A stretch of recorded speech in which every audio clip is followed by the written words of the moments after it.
अस्सलाम वालेकुम नाज़रीन, आप देख रहे हैं MR न्यूज़ और मैं हूं राशिदा हफीज़। सबसे पहले न्यूज़ हेडलाइन। कराची के इलाके सोल्जर बाजार में मोटरसाइकिल सवार मुलजिमान की फायरिंग से सिंध पुलिस के असिस्टेंट सब इंस्पेक्टर समेत 2 अफराद जाँ बहक हो गए। सीनियर सुपरिटेंडेंट पुलिस कमर के मुताबिक फायरिंग का वाक़या सोल्जर बाजार नंबर 2 में पेश आया। कमर रजा के मुताबिक लियारी के इलाके चाकवाड़ा के रिहायशी जावेद बलोच और मोहम्मद मुकद्दस मोटरसाइकिल पर जा रहे थे कि उनके ताक़ुब में आने वाले 2 मोटरसाइकिलों पर सवार 4 मुलजिमान ने फायरिंग कर दी। पुलिस की इब्तदाई तफ्तीश के मुताबिक वारदात में 9mm पिस्तौल का इस्तेमाल किया गया और जाए वक़्वा से 9mm पिस्तौल की 13 खोल मिले। नाज़रीन, इस्लामाबाद से आपको आगाह करते चले, national electric power regulatory authority ने बिजली सस्ती करने की मंजूरी दे दी। तर्जमान नेपटा के मुताबिक बिजली की कीमत में फी यूनिट 99 पैसे कमी की मंजूरी दी गई, जो अप्रैल से जून 2021 की तिमाही एडजस्टमेंट की मद में है।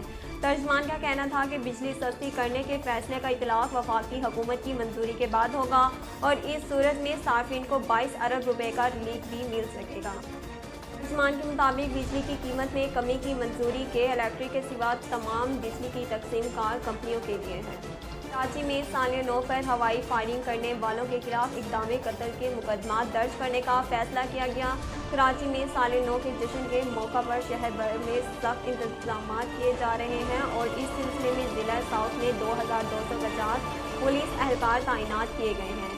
SSP साउथ के मुताबिक ज़िला जनूबी में सख्त सिक्योरिटी इक़दामात को हतमी शक्ल दे दी गई है। जनूबी अफ्रीका ने ओमिक्रॉन से सामने आने वाली कोरोना की चौथी लहर पर काबू पाने का ऐलान कर दिया।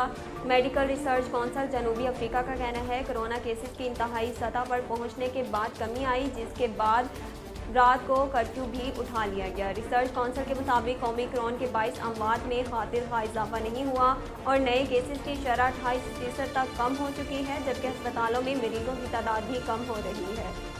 वाज़ेह रहे कि ओमिक्रॉन वेरिएंट गुज़िश्ता माह जनूबी अफ्रीका में सामने आया था, जो दुनिया के कई ममालिक में फैल चुका है। नाज़रीन, अब तक के लिए इतना ही। मज़ीद खबरों और अपडेट के लिए देखते रहिए MR न्यूज़।